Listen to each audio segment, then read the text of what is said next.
Welcome to our Projects in iOS course from Edgionics. My name is Brett. In this lesson, we're going to load data into our detail view. Now we're going to work in our detail view. We're going to start loading up all the different data that we need, and there's some data we can load inside of ViewDidLoad, and then there's some data we'll have to load and view will appear. That's going to be the data that's going to change with each user click on the category table.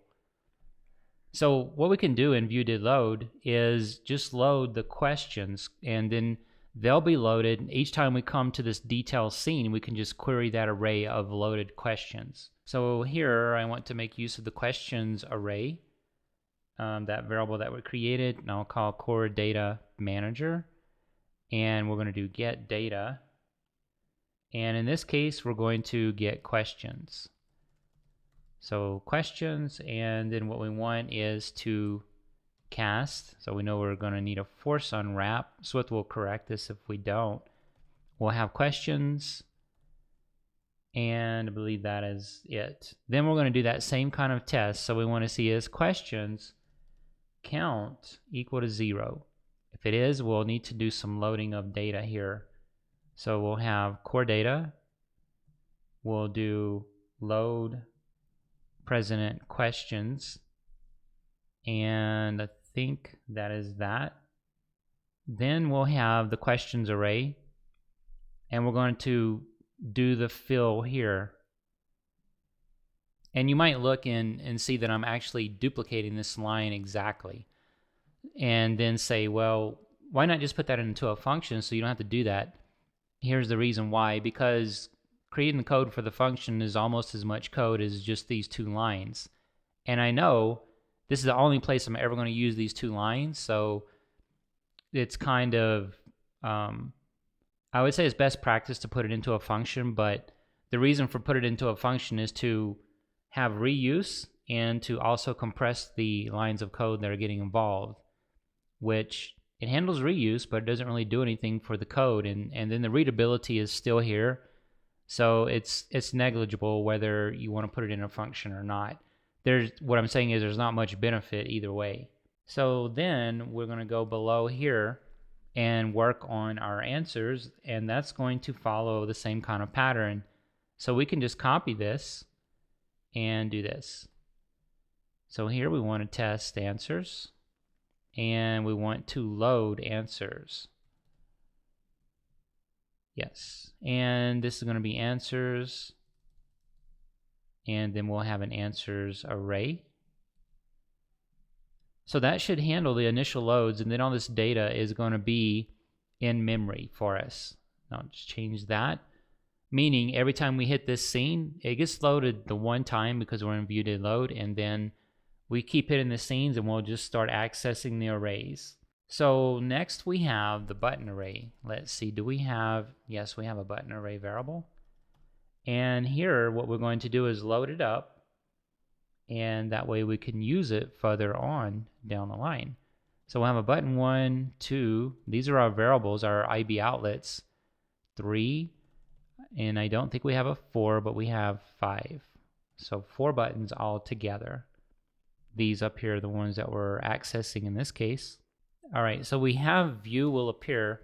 There are some things we need to do in here. So the questions are going to change as we come back to this view from the categories scene. And now what we're going to do is make use of get data, but we're going to use the predicate in this case. So we'll have core data manager get data. So we've been using just this version here with the entity name, and we know the entity name is going to be questions. Now we need to use the other version of this predicate.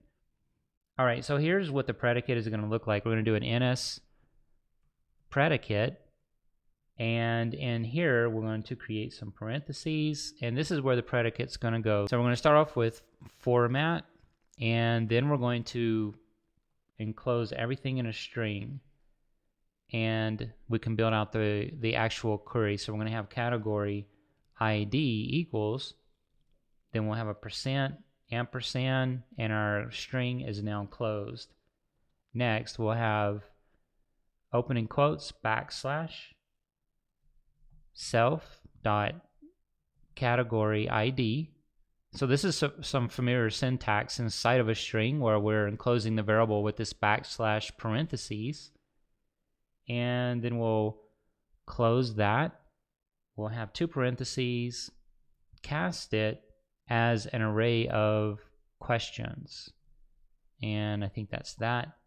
So let's see, what is the complaint here? And then I'll explain this a little bit more. So let's see at once. I thought we had the forced unwrap, maybe not.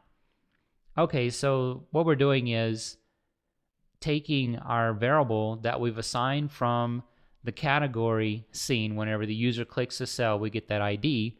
Then we want to match it to an ID inside of our attributes. So category ID is equal to this.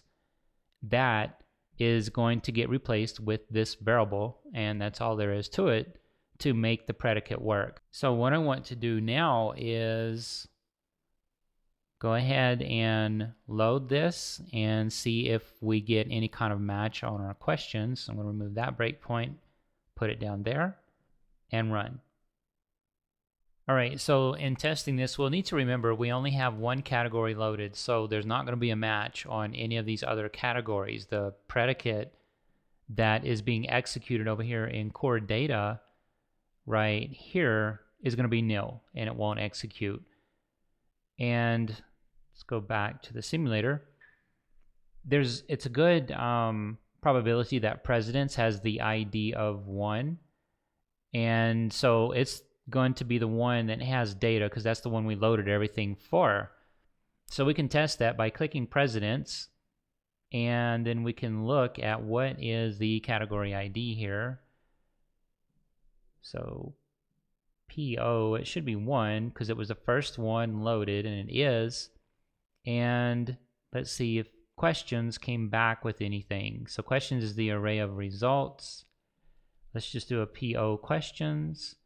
All right, so we are getting data back, and let's see here, we're going to do a PO questions 0, so access the first question and do the actual question, and we have data.